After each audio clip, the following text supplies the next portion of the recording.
আপনার জীবন আমি লাঞ্ছনা, গঞ্জনা, অপমান, অপদস্থ এগুলো দিয়ে ভরে দেব দুনিয়ার জীবনটা। আর মরণের পরে নিয়ে যাব আসাদ্দিল আযাব, যন্ত্রণাদায়ক এবং কঠিন ভয়ঙ্কর আযাবের দিকে নিয়ে যাব। এটা কোনো কাফেরের বিপক্ষে আল্লাহ বলেছেন, আমি পাইনি। আর কোরআনে কাফেরের বিরুদ্ধে কথা আছে, এটা অন্য কথা। মুনাফিকের বিরুদ্ধে কথা আছে, অন্য কথা। কিন্তু মুসলমান কিছু মানে কিছু মানে না। এদের যে কি সার আখেরাতে আপনি তো দেখলেন। দুনিয়ায় আমরা কিছু মানুষকে দেখতে পাচ্ছি যে অপমানকর শাস্তি আল্লাহ ব্যবস্থা করে দিচ্ছে।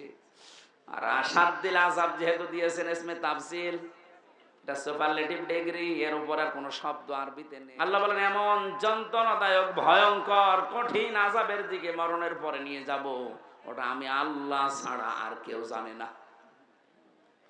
এজন্য জালেম যারা, আপনাদের দুনিয়া শেষ হয়ে গেছে, আখিরাত তো আপনি শেষ করে ফেলেছেন। আপনাদের জন্য বড় আফসোস লাগে আমাদের।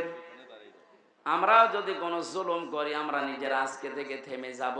কারণ জালেম, মাজলুম এই দুইটা শব্দ ভয়ঙ্কর। ইত্তাকি দাওয়াতাল মাজলুম ফাইন্নাহা লাইসা বাইনাহু ওয়া বাইনাল্লাহি হিজাব।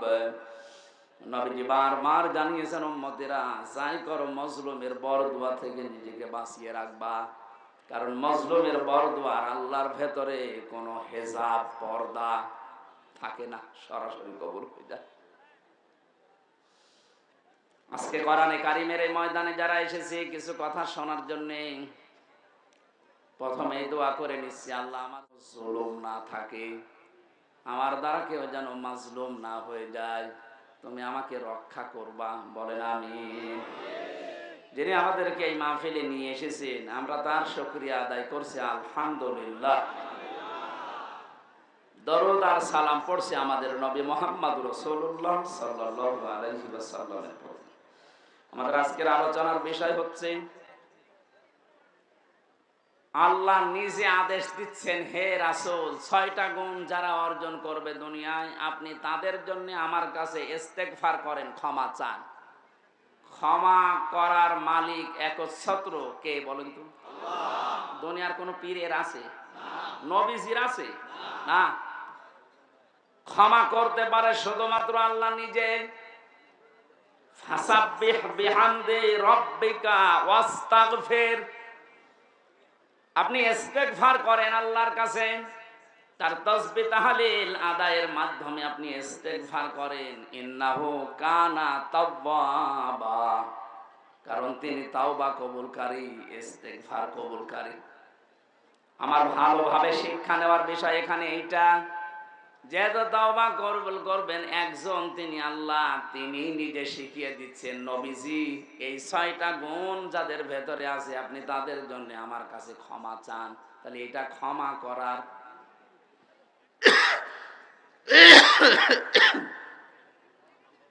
আয়াত থেকে বোঝা যাচ্ছে আল্লাহ এই 6টা গুণ বিশিষ্ট মানুষদেরকে ক্ষমা করবেন বলে জানিয়েছেন। আমাদের এখন বুদ্ধিমানের কাজ হবে এই 6টা গুণ দুনিয়া থেকে অর্জন করে তারপরে বিদায় নেওয়া। কথা বলেন না কেন? আসুন আমরা দেখি আমাদের ভেতরে এগুলো আছে কিনা। সূরা মুমতাহিনা 12 নম্বর একটা মাত্র আয়াত পড়েছি। মুমতাহিনা শব্দের শাব্দিক অর্থ হচ্ছে পরীক্ষিতা নারী। কি নারী? যারা পরীক্ষা দিয়ে উত্তীর্ণ হয়ে গেছে।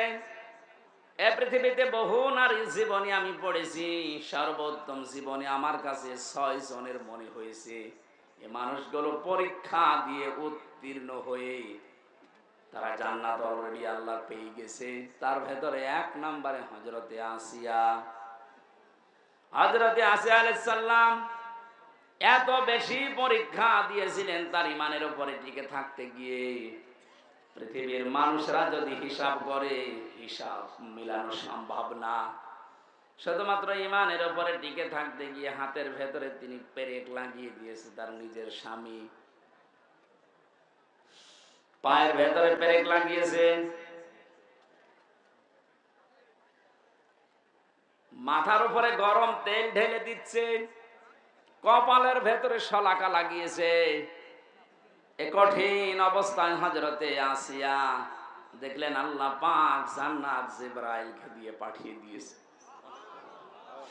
তিনি জান্নাত দেখলেন, ডাক দিয়ে বললেন ইযি ক্বালাত রাব্বি ইবনিলি ইনদাকা বাইতান ফিল জান্নাতি ওয়া নাজ্জিনি মিন ফিরআউনা ওয়া আমালিহি ওয়া নাজ্জিনি মিনাল কওমিজ যালিমিন।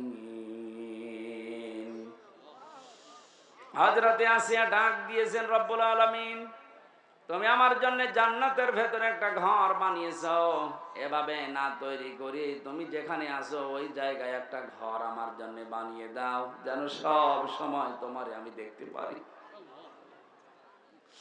হযরত আসিয়া দ্বিতীয় নম্বর কথা বলেছিলেন, ওয়ানাজ্জিনি মিন ফিরআউনা ওয়া আমালিহি ওয়ানাজ্জিনি মিনাল কওমিজ যালিমিন। এই মেয়েরা আসেনি, একটু খেয়াল করবেন। এবার সম্মানিতা মা বোনেরা, অনেক বেশি ভালোবাসি আপনাদেরকে, আমি চাই না আপনারা জাহান্নামী হয়ে যান।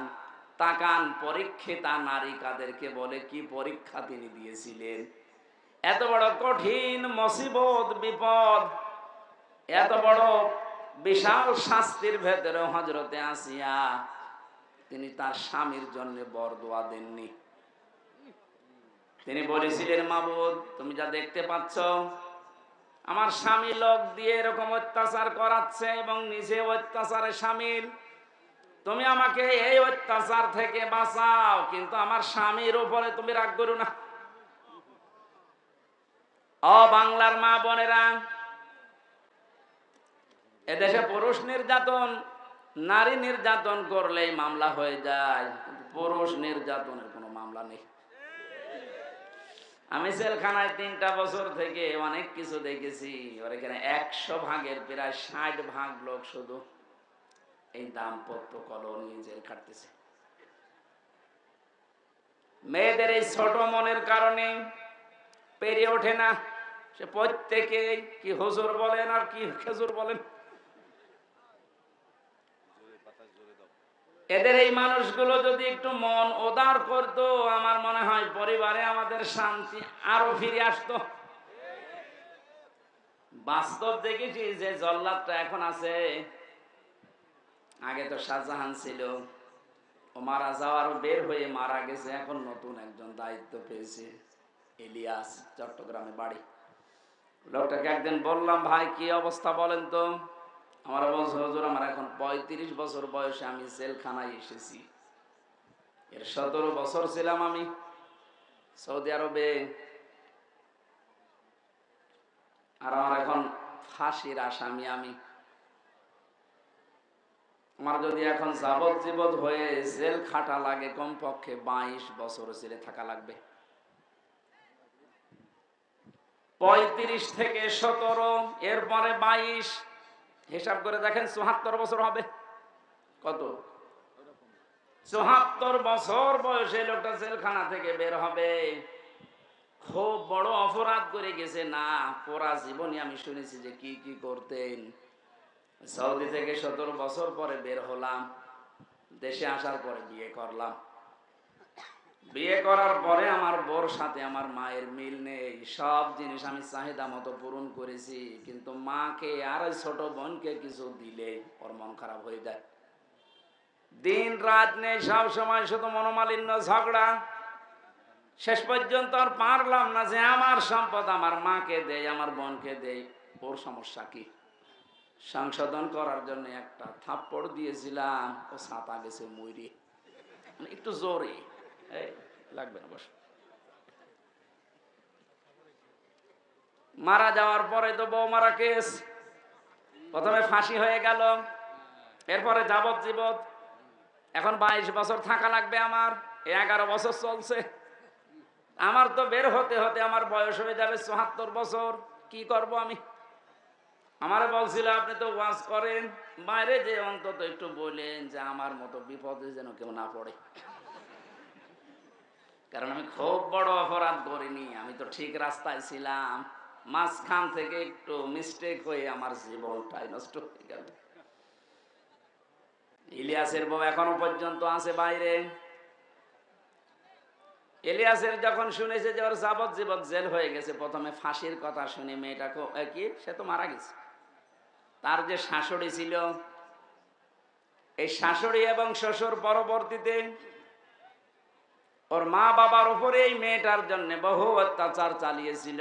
ভেতরে যেহেতু যোগাযোগ বিচ্ছিন্ন ছিল, কষ্টের কথাগুলো যখন এসে এসে আমার কাছে বলতো, আমি নিজেই কেঁদে ফেলতাম যে এই লোকটা তো সেরকম মেজর অপরাধ না, আর তো মারার জন্য মারে নাই, শুধু সংশোধনের জন্য একটা থাপ্পড় দিয়েছিল, ছাতা মরে গেছে।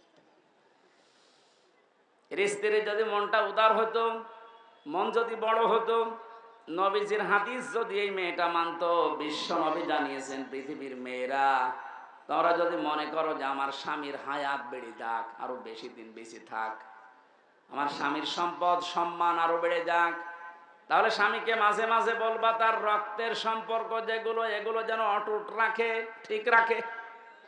পৃথিবীর মানুষের সবচেয়ে বেশি রক্তের সম্পর্ক তার মায়ের সাথে, এক কথা বলেন কেন? এই জন্য পুত্রবধূ যারা বসে আছেন, আমার যতটুকু বাস্তবতার জ্ঞান আছে আমি দেখেছি এই দেশে আমরা যারা জামাই আছি, এটা মনে হয় রেকর্ড হয়ে কালকে আমার ম্যাডাম শুনবে, শুনুক, কপালে যা আছে হবে। আমরা জামাইরা যেভাবে আমাদের শাশুড়িকে শ্বশুরকে যেইভাবে দেখি, যেই নজরে দেখি, আর যেভাবে আচরণ করি, বউগুলো যদি তার হাফ আমার মা বাবার সাথে, আমাদের মা বাবার সাথে ওইটা করতো, এই দেশে কোনো ছেলে আলাদা হওয়া লাগতো না। একটু বেশি বলে ফেললাম না? ঠিক মানে 100 ভাগ ঠিক।